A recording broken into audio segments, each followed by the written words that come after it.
Aujourd'hui, je vais vous parler des holdings. La holding est une société qui va permettre de racheter une société commerciale, ou une ou plusieurs sociétés d'ailleurs, dans le cadre du développement du groupe, et également des sociétés patrimoniales ou successorales. Comment ? Donc plusieurs personnes ou sociétés se rassemblent dans le but d'apporter leurs fonds ou leur savoir-faire, ce qui va permettre de lever des fonds auprès des banques, de sorte à pouvoir acheter les titres d'une société filiale. Les banques ont évidemment l'habitude de faire ce genre de montage. Comment y rembourser l'emprunt ? Le bénéfice de la filiale remonte sur la holding. La filiale distribue à la holding ses bénéfices en exonération d'impôts. Et l'emprunt va donc se rembourser dans la holding au fur et à mesure de l'activité de la filiale chez la mère. Comment s'appelle ce mécanisme ? C'est un mécanisme que l'on appelle l'effet levier. Quelles sont les autres vertus de la holding ? Une première vertu, peut-être en dehors du financement, c'est la mutualisation des frais fixes et des charges. Comment ? La holding assure la centralisation des services communs aux filiales, lesquels administratifs, juridiques, financiers, mais aussi marketing et commerciaux. En gros, la holding va assurer la tête de gestion des différentes filiales et va essayer de faire des économies d'échelle en limitant les frais par une centralisation des services généraux de chacune des filiales.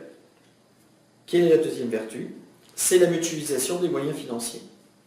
La holding récupère les bénéfices de la filiale ou des filiales. Elle peut ainsi réinjecter la trésorerie dans les différentes structures du groupe en fonction des besoins et du développement de chacun.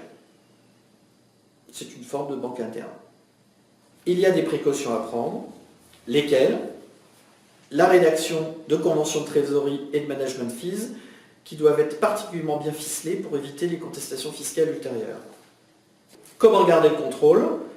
En ne gardant que 51% de la holding, celle-ci détenant 51% de la filiale, le dirigeant de la holding a la pleine gestion et la pleine décision sur la filiale. En ce qui concerne la protection de l'actionnaire personne physique, la holding est également un écran de protection. Pourquoi ? La holding permet de séparer les actifs professionnels des actifs personnels. Qu'est-ce qui va se passer au niveau des banques ? La banque va généralement demander une caution personnelle aux actionnaires de la société holding, mais ceux-ci ont également la possibilité d'attribuer un bien propre en garantie pour la holding. Les banques vont demander des cautions aux personnes associées, mais le fait d'avoir une holding permet à l'associé de choisir et d'attribuer en garantie tel ou tel bien sans impliquer la totalité de son patrimoine. Quelle forme adopter pour faire une holding ? En général, les holdings se réalisent via une SARL ou une SAS, qui sont des sociétés commerciales. Elles s'adressent généralement à des investisseurs qui vont eux-mêmes financer des filiales qui travaillent dans l'industrie, le commerce ou la prestation de services. La société civile est plus simple à gérer. Elle s'adresse toutefois à des filiales dont le risque de faillite est très faible en raison de la transparence de responsabilité qui remonte sur les associés titulaires de la holding.